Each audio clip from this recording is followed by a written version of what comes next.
La verdadera historia de la muñeca diabólica. Me recuerda a la película La muñeca diabólica. Sin embargo, más aterradora que la película es la realidad de esta muñeca. El juguete en principio, solo era una muñeca más de la marca Ragedian. Fue creado por Johnny Gruelle en 1920. Pero los estudios cinematográficos Fleischer, que también fue artífice de los primeros dibujos animados de Superman y Popeye, tras los terribles hechos relacionados con una de estas muñecas, la llevaron a la pantalla grande. Lo que te estoy diciendo es que... ¿sí? Existe realmente una muñeca diabólica. Desde 1970, el estilo de muñecas como la usada en la película de la que hablamos, fue todo un éxito. A las niñas se sumaron jovencitas y coleccionistas, de juguetes que enloquecían por estos juguetes. ¿Qué había pasado? Las muñecas que se vendían como pan caliente tenían el tamaño real de un cuerpo de niño de 2 años. Veamos la historia de Donna, una estudiante de enfermería que vivía en una casa junto a la de su amiga y compañera de estudios Angie. En su cumpleaños número 20, Donna recibió como regalo de su madre, una de estas muñecas, pero no iba a ser una más de su colección. Donna solía dejar acostada o sentada en su cama a esa muñeca. Un día, notó que a su vuelta de la facultad, ella llaveaba la puerta de su habitación. La muñeca había cambiado de posición. Un día, ella y su amiga Angie entraron a la casa. Y encontraron a Ann, el nombre del juguete, arrodillada frente a la puerta de la entrada. Desde ese momento, no importa que llaveara a la muñeca en algún cuarto o en el placar, igual Ann se movía sola por donde se la antojara. Donna tenía un novio, llamado Lou. Desde el principio, sintió rechazo por la muñeca. No podía verla, algo en ese juguete le repelía. Decía que sentía que Ann era siniestra, que bajo su apariencia inocente había algo macabro. Como, no podía explicar por qué le molestaba tanto la muñeca. Su novia se reía de esa reacción.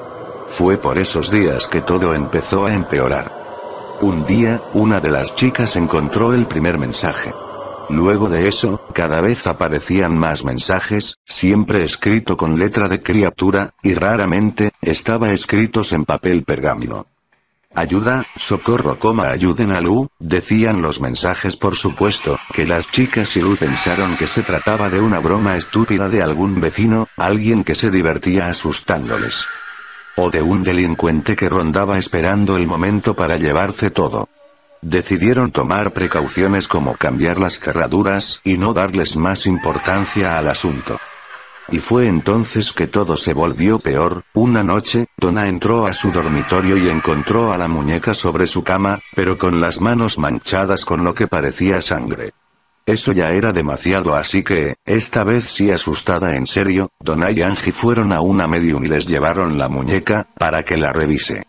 La medium les dijo que en la muñeca había un espíritu, el de una niña llamada Annabelle Higgs. Esta niña había sido asesinada en un baldío cercano a la casa. La medium convocó al espíritu que habitaba la muñeca, y luego les dijo a las jóvenes que Annabelle, la niña que fuera asesinada, quería que ellas la acepten y la amen. También les pedía que cuiden a la muñeca y tener como una hermanita a Annabelle. Pero Lou, el novio de Donna, no aceptara que le creyera la medium, o estaba aterrado y consideraba un peligro que las chicas siguieran teniendo esa muñeca extraña, y que encima dejarla de llamarle Ann para decirle con el nombre de la niña asesinada, Annabelle. Les dijo que era una locura y que lo mejor que podían hacer era deshacerse de esa muñeca. Por esos días, Lou empezó a tener terribles pesadillas. Entonces, la muñeca se adelantó al joven. Los 3 jóvenes iban a salir de viaje, para unas pequeñas vacaciones. De pronto, mientras preparaban lo que iban a llevar, oyeron fuertes ruidos. Parecía que alguien había entrado a la casa por alguna ventana y había tropezado, echando cosas. Quizás era sin duda, en la habitación de Donna. Corrieron a ver qué había pasado, pero todo estaba en orden. Excepto por una cosa. Insignificante. La muñeca no estaba en la cama, como lo había dejado su dueña, sino sentada en una esquina. Cuando Lou se acercó a Annabelle, sintió algo siniestro detrás suyo. En ese momento, gritó de dolor, sintió una fuerte punzada, como un cuchillazo en el estómago. Su pecho empezó a sangrar y su remera en segundos se manchó de sangre. Las chicas, asustadas, le sacaron la remera, y quedaron aterradas. Lou tenía en el pecho 7 profundos tajos, como si fuera hecho por unas garras. Lou fue llevado por las chicas a un hospital, ninguno de los tres podía dar una versión lógica de lo que había pasado. Pero el chisme de lo que había pasado corrió, y llegó a oídos de un sacerdote, el padre Egan. A él le habían contado el caso compañeras de Angie y Donna, y enseguida pensó que se trataba de algo paranormal. Algún espíritu maligno. Habló del caso con el padre Kooke, quien contactó con 2 exorcistas, quienes decidieron investigar si era un espíritu el que habitaba la muñeca. También un matrimonio se había interesado en el caso de Annabelle, Ed y Lorraine Warren. Ellos habían fundado un grupo de estudiosos de lo paranormal, que abrió un museo de ocultismo en Connecticut. Los sacerdotes y los ocultistas trabajaron en la investigación de la muñeca, por separado. Tras varias semanas, el matrimonio Warren llegó a la conclusión de que Annabelle no estaba poseída por el espíritu de una niña asesinada, sino que estaba embrujada. ¿Cuál era la diferencia? Decían ellos que en la muñeca no había nada, pero que en la casa estaba suelto un espíritu demoníaco que movía a la muñeca para hacer creer que estaba viva. Porque a quien quería poseer era a Donna, no a la muñeca. Asustarla era un modo de volverla más sensible y, por tanto, sería más fácil para el espíritu maligno entrar en su cuerpo.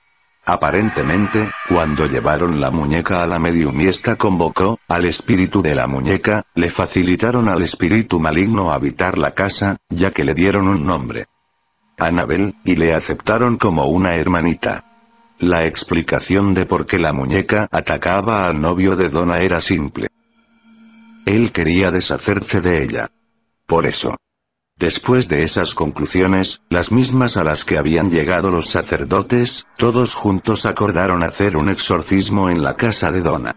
Los Warren se llevaron la muñeca después del exorcismo, por si el espíritu no había salido de ella. La llevaron al museo paranormal, pero poco tiempo después descubrieron que el espíritu seguía sin despegarse del juguete. La muñeca seguía paseándose, ahora por el museo. Era imposible tenerla quieta. Un día apareció sentada en la silla de Ed Warren. Por entonces, un sacerdote exorcista, Jason Bradford, quien hacía Colorado en otros casos de exorcismo con los Warren, quiso ver a la muñeca. Por curiosidad, al alzarla, la retorció y la zamarreó, ordenando al espíritu que no vuelva a hacer daño ni a mover al juguete. «No tienes ningún poder para seguir haciendo daño», le gritó. Esa noche, cuando el sacerdote volvía a su parroquia, fallaron los frenos y hubo un grave accidente. Apenas salvó su vida el padre exorcista, y el vehículo quedó destrozado. Desde entonces, la muñeca fue encerrada con llave y candado, en una caja absolutamente cerrada. De esa caja el juguete no volvió a salir, pero, algo misterioso iba nuevamente a ocurrir. Un día, una parejita de adolescentes fue a recorrer el museo. El muchacho se burló de la muñeca, un guía les contó la historia de Annabelle, y el chico se rió y golpeó la caja donde estaba encerrada. Antes de eso, le pidieron al jovencito que salga del museo, por lo que él y su novia tuvieron que salir. Todavía burlándose, subieron a una moto y se fueron. Por el camino, el joven perdió el control de la moto y se estrellaron contra un árbol. El muchacho murió enseguida. Su novia estuvo internada 2 meses en el hospital. Este hecho forma parte de lo que ahora los guías del museo cuentan a los turistas acerca de la muñeca diabólica, Annabelle, cuyo caso sirvió de base para la película de terror donde se usó una muñeca similar a la del espíritu de la muñeca del museo.